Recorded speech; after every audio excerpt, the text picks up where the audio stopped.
25 de diciembre de 2022, fiesta de la Natividad de nuestro Señor Jesucristo.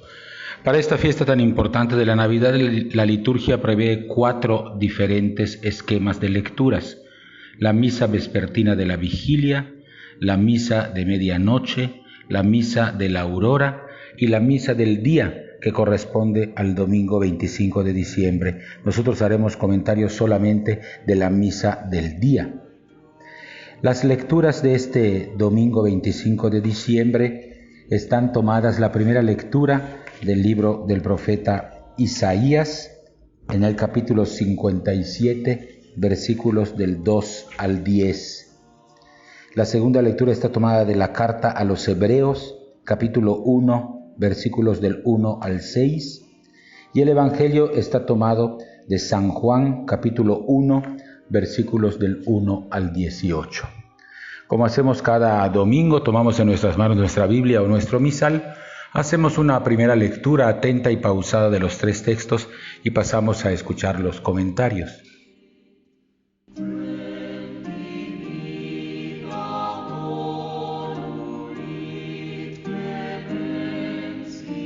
La primera lectura está tomada del profeta Isaías, capítulo 52, versículos del 7 al 10. Se trata de un himno que el profeta compone porque en su mente aparece un mensajero que trae los pies cansados. Pero son esos pies benditos los que traen la gran noticia al pueblo, a la ciudad de Sión. Ya llegó el tiempo de la paz y el tiempo de la salvación. Más aún, Dios reina. Cuando Dios reina, todo es distinto. Los reyes de este mundo no saben reinar porque no son capaces de sellar la paz. Cuando lo han hecho ha sido una paz a medias, no dilatada en el tiempo y en la eternidad. Y eso es lo que el profeta proclama ahora a Sión. Ya ha pasado lo peor, Jerusalén será liberada. El profeta es el vigía del mensajero que llega, un mensajero idílico de la victoria de Dios. Este mensajero es un correo de paz que cruza los montes hasta llegar al montecillo del templo de Jerusalén y sembrar ahí su anuncio. El solo paso del mensajero despierta la esperanza. La Iglesia lo adopta como imagen del evangelizador. El heraldo trae la salvación con su buena noticia. El reinado de Dios es evidente en el retorno de los exiliados, el regreso de los fieles del Señor que habían sido deportados al extranjero. Significa el regreso del Señor a morar en medio de Sión, el lugar donde se le rendirá culto. Que Yahvé es rey se nota también en el futuro promisorio que aguarda a la ciudad. El poeta arenga a las mismas ruinas y las invita a gritar de alegría. Es el primer paso para la reconstrucción: levantar el ánimo, vestirse de alegría, emprender un camino de ventura, porque Dios viene. Y como en la proeza del Éxodo, muestra su santo brazo, que es el celo para repatriar a los suyos. Así las naciones habrán de reconocer que Dios es el soberano de la historia. La alegría de la Navidad se funda en la convicción de que la salvación de Dios se hace presente en el rescate de los suyos. Por eso hoy la Iglesia se llena de alegría.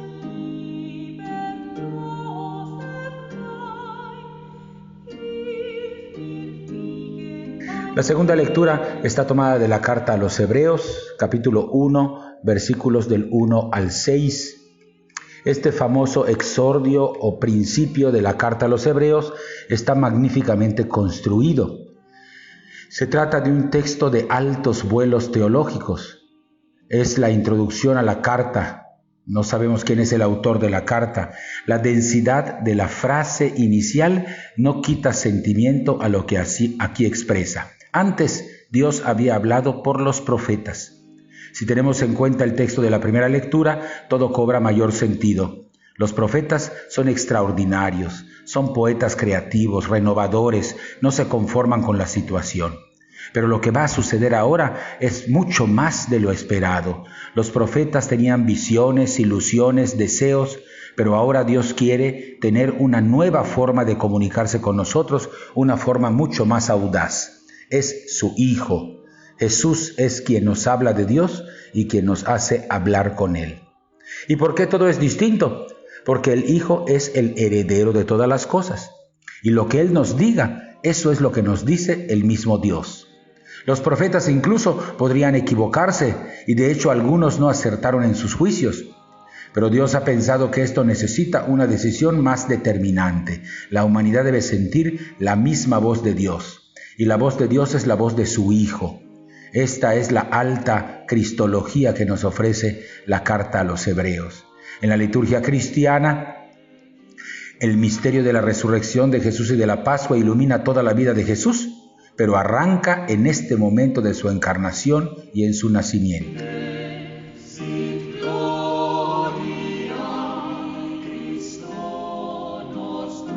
El Evangelio está tomado de San Juan, capítulo 1, versículos del 1 al 8.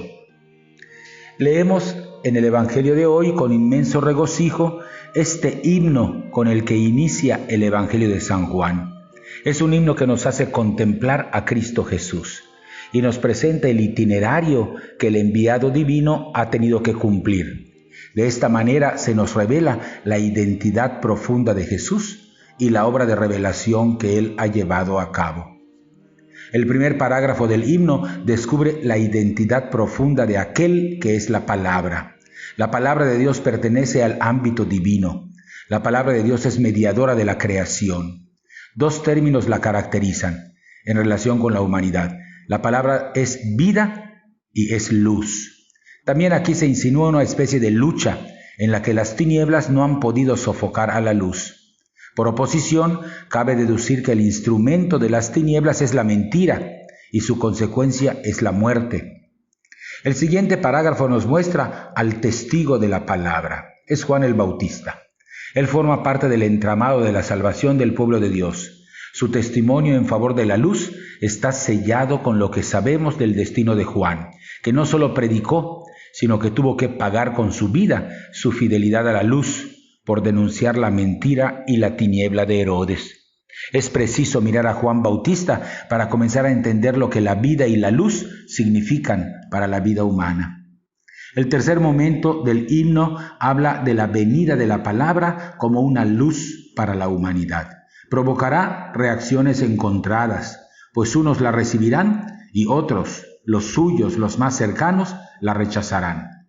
Recibir la luz significa vincularse a Dios como hija e hijo suyo. Es un vínculo que no sigue los caminos consabidos en el antiguo judaísmo para entrar en alianza con Dios, sino que tiene una vía nueva, recibir a aquel que es su palabra, y está asociada a un nuevo nacimiento, creer en su nombre. Los creyentes saben cómo es esto, es como nacer de Dios, nacer a la vida y a la luz. El siguiente momento dice que la palabra, la luz del mundo, no es una simple idea, sino que se hizo carne, es decir, se volvió ser humano. La carne se refiere a la humanidad en su condición de fragilidad y de vulnerabilidad.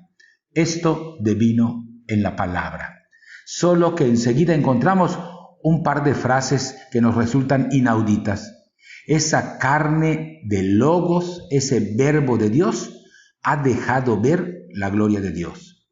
Y esta es una imagen paradójica, porque la gloria de Dios habla de su trascendencia, de lo inaccesible, de lo que está más allá del horizonte humano. Pues bien, la carne del verbo de Dios resuma la gloria del unigénito. Ninguno como Él. Esta fe es la que celebran los creyentes, que de la gloria singular de Jesús derivan gracia y verdad. Y estos ingredientes equivalen en la tradición bíblica a la benevolencia, a la misericordia de Dios por su pueblo, a su fidelidad inquebrantable.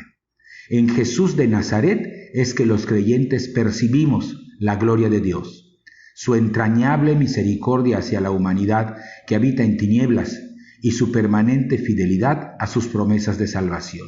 Jesús es el cumplimiento cabal de ese Dios fiel y compasivo. A Dios nadie lo ha visto nunca, va a decir el himno, solo a través del Hijo, aquel que estaba acurrucado en el seno de su Padre, es que nosotros lo hemos llegado a conocer. En ese sentido, la revelación que de Dios se hace en la persona de Jesús es infinitamente superior a todas las revelaciones contenidas en el Antiguo Testamento. La Navidad significa para nosotros la invitación de Dios a mirar su gloria, pero encontrarla en una imagen frágil e impotente, porque la palabra de Dios ha decidido poner su tienda de acampado entre nosotros, para que viéndolo a Él, a Jesucristo nuestro Señor, también nosotros quedemos transformados en hijas e hijos de la luz. Hasta aquí los comentarios a las lecturas de la misa del día de la Natividad de nuestro Señor Jesucristo. Volvemos a tomar en nuestras manos nuestra Biblia o nuestro misal. Hacemos una segunda lectura atenta y pausada de los 3 textos y estamos listos para participar de la Eucaristía.